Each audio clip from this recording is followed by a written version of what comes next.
इमरान खान हार कर भी जीत चुका। इमरान खान को जेल के अंदर रखने का जवाज खत्म हो चुका। लेफ्टिनेंट जनरल रिटायर्ड फैज अमीर का एहतसाब हो सकता है तो किसी का क्या एहतसाब होगा? इस वक्त नौकरी की तलाश में है, उसका अगर 20,000 भी बिल आ गया है, हाउ इज इट पॉसिबल कि वो ये बिल पे कर सके? अस्सलाम वालेकुम नाजरीन, मैथ्स पॉलिटिक्स में खुश आमदीद। मैं हूं आपका मेजबान आबिद नसीर। नाजरीन, आ गया वो शाहकार जिसका था इंतजार। नैब तरामीम केस का फैसला आ चुका और अब इमरान खान हार कर भी जीत चुका। इमरान खान को जेल के अंदर रखने का जवाज खत्म हो चुका। ना तो इमरान खान को अब 190 मिलियन पाउंड केस में जेल के अंदर रखा जा सकता है और ना ही तोशाखाना केस 2 में इमरान खान को पाबंदे सलासिल रखा जा सकता है अगर मेरिट पे फैसला हो जाए तो। बैकग्राउंड क्या है, थोड़ा इस पे बात कर लेते हैं। 92 डेज के बाद जी ये फैसला आया, 5-0 से ये फैसला आया है और इसमें 3 जो बड़े अहम फैसले हैं ना, 50 करोड़ तक की जो करप्शन है नैब उसके बारे में नहीं पूछेगा। इससे बहुत सारे लोगों को फायदा होने वाला है। मसलन सदर आसिफ अली जरदारी, उनको फायदा होगा, नवाज शरीफ साहब को फायदा होगा, शुजात हुसैन साहब को फायदा होगा, यूसुफ रजा गिलानी को फायदा होगा, राजा परवेज अशरफ को फायदा होगा, शाहिद खाकान अब्बासी को फायदा होगा, शौकत अजीज को फायदा होगा, शहबाज शरीफ को फायदा होगा, परवेज इलाही को फायदा होगा, उस्मान बुज़दार को फायदा होगा। इसके अलावा भी बहुत सारे विफाकी वज़रा जिन पर मुख्तलिफ तरह के केसेज चल रहे थे, उन लोगों को इसका बड़ा फायदा होगा। अच्छा, हुआ ये था कि 10 तरामीम में से 9 तरामीम को उड़ा दिया गया था उमर अता बंदयाल साहब के दौर में। 5 सितंबर 2023 को पहली दफा ये फैसला महफूज हुआ था। आप चूंकि रिव्यू में इंट्रा कोर्ट अपील में हुकूमत गई हुई थी, वैसे कानून की किताबों में हुकूमत ये केस जीत चुकी, इमरान खान हार चुके, लेकिन इस शर्त पे खेलूंगी पिया प्यार की बाजी, जीतूं तो पिया तेरी, हारूं तो तुझे पाऊं। लेकिन इमरान खान अगर मेरिट पे फैसले होते हैं तो जीत चुके हैं। जिस मुल्क में शहबाज शरीफ साहब उस दिन वजीर आजम बने जिस दिन फर्द जुर्म आयद होनी हो, उस दिन हमजा शहबाज वजीर आला पंजाब बने जिस दिन फर्द जुर्म आयद होनी हो, वहाँ कुछ भी हो सकता है। मैं क्लेम करता हूँ, मतलब अगर अमेरिका जैसे, अगर बरतानिया में कहीं, अगर वो मुल्क जहां इंसाफ का तगड़ा निज़ाम है, वहां एवन फील्ड केस चलता, जरदारी साहब का 3500 अरब का केस चलता, शहबाज शरीफ साहब का टीटी केस चलता और जो नवाज शरीफ एंड फैमिली का हुदैबिया केस चलता, तो हालात मुख्तलिफ होते। लेकिन यहाँ जिसकी लाठी उसकी भैंस, माइट इज राइट। अच्छा जी, उसके बाद कराची चलते हैं। कराची से बड़ी खबर आई है। नताशा केस आपको पता है कि एक बड़ी V8 के नीचे दे के मार दिया था 4-5 बंदों को। अब उनकी सुलह हो गई है। कहा यह जा रहा है मुबैना तौर पर 5.5 करोड़ फैमिली देगी, अमीर फैमिली नताशा की जो फैमिली है, प्लस उनके बच्चे को नौकरी देगी।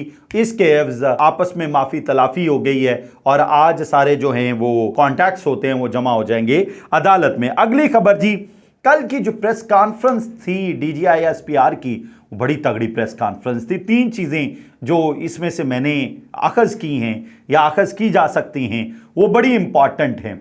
नंबर 1, एक तो ये पैगाम दिया गया, जिस तरह अगर लेफ्टिनेंट रिटायर्ड जनरल फैज़ हमीद को नहीं छोड़ा जा रहा तो बाकी इदारों को भी चाहिए कि वो एहतसाब करें।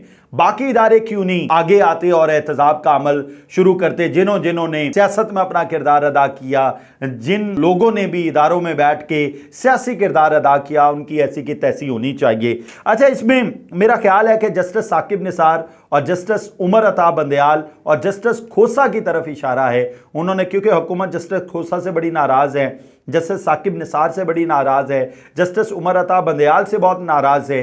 तो मेरा ख्याल है उनकी तरफ इशारा है कि उनको भी पूछा जाना चाहिए, उनका भी एहतसाब होना चाहिए। और फिर यह वाज़ेह पैगाम दिया गया कि नंबर 2 इंपॉर्टेंट जो चीज है, अगर हम lieutenant general retired Faiz Hamid को नहीं छोड़ रहे तो इसका मतलब उनसे जुड़े हर शख्स को जो है वो जरूर कुटहरे में खड़ा किया जाएगा। उनसे जुड़े मतलब आप जनरल रिटायर्ड फैज हमीद जो हैं उनके तमाम इंकशाफात मुंतज होते हैं पाकिस्तान तहरीक इंसाफ से राबतों के लिए, इमरान खान से राबतों के लिए।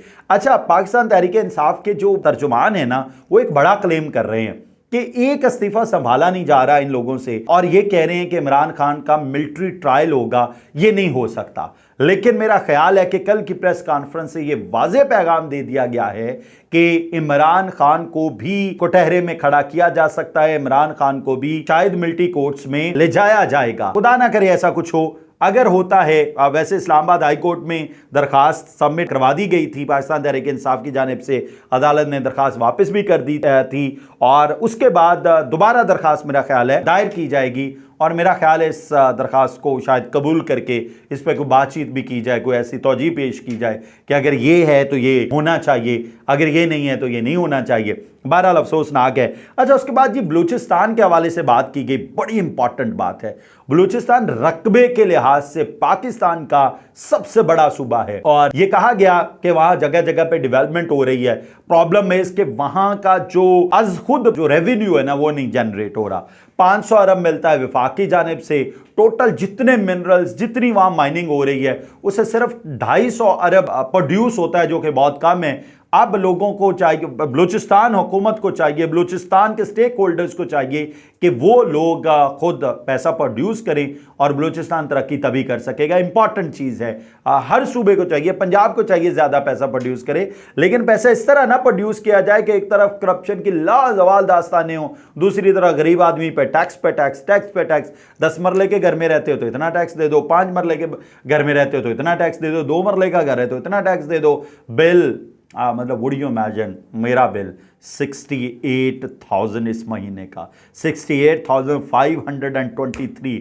What I can do. मेरे जैसा सेल्फमेड आदमी किस तरह बिल देगा? और फिर वो शख्स जो बेचारा इस वक्त नौकरी की तलाश में है, उसका अगर 20,000 भी बिल आ गया है, हाउ इज इट पॉसिबल कि वो ये बिल पे कर सके? नहीं पॉसिबल। आप मतलब सूबों को चाहिए, ये अच्छा पैगाम है, रेवेन्यू जनरेट करें लेकिन लोगों की जेब पे डाका ना डालें।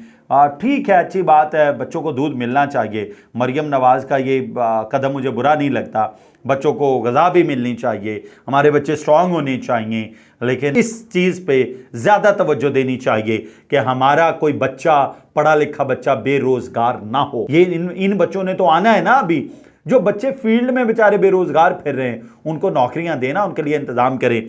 कोई बेघर ना हो। लाहौर में अगर कोई रहता है तो उसका अपना घर उसका हक है और उसे मिलना चाहिए। या कहीं भी कोई रहता है, पूरे पाकिस्तान में कहीं भी अगर कोई रेंट पे रहता है, उसका कोई ऐसी स्कीम होनी चाहिए कि उसका अपना घर बन जाए। मतलब इतने इतने बिल देके, इतने इतना महंगा पेट्रोल अफोर्ड करके, बच्चों की इतनी बड़ी बड़ी फीसें दे के आप कैसे पॉसिबल है कि आप कोई प्लॉट लेने का सोच लें, आप कोई घर बनाने का सोच लें? तो फिर बहुत बड़ी जिम्मेदारी आयद होती है हुकूमत पे कि हुकूमत इस चीज़ को सेटल करे। अच्छा जी, उसके बहुत सारी चीज़ें थी, लेकिन ये 3 चीज़ें मेरा ख्याल है बड़ी इंपॉर्टेंट है। एक तो पैगाम दिया गया कि बाकी इदारों में भी एहतसाब होना चाहिए। दूसरा ये कहा गया कि अगर lieutenant general retired Faiz Hamid का एहतसाब हो सकता है तो किसी का भी जो उनसे जुड़े हुए लोग हैं उनका एहतसाब होगा। और तीसरी बात यह कि बलूचिस्तान में जो रेवेन्यू जनरेट होता है वो नाकाफ़ी है और ज़्यादा रेवेन्यू जनरेट होना चाहिए। आलिया हमजा की मुलाकात हुई जी इमरान खान से। उन्होंने कहा इमरान खान के लिए कुछ भी कर सकते हैं, और इमरान खान ने बड़ी शाबाश दी कि आप मशले राह हैं उन औरतों के लिए जो कैदोबंद की सौबतें बर्दाश्त कर रही हैं या पाकिस्तान तहरीक इंसाफ के लिए काम कर रही हैं। अच्छा, अब बड़ा मतलब ये है पाकिस्तान का असर कोर प्रॉब्लम, नेपोटिज्म, फेवरेटिज्म। जब आप अपनों को नवाजते हैं, जनरल बाजवा के जो भाई हैं ना, जावेद इकबाल बाजवा, उनकी FA की डिग्री जाली निकली है। और वुड यू इमेजिन उनकी पोस्ट क्या थी? बर्मिंघम में PIA के स्टेशन डायरेक्टर, इस्तीफा दे दिया। FA की डिग्री जाली। मतलब अगर आप उनका सारा वो निकाले ना, कितना कितना पैसा कमाया, वुड यू इमेजिन क्या हो रहा है?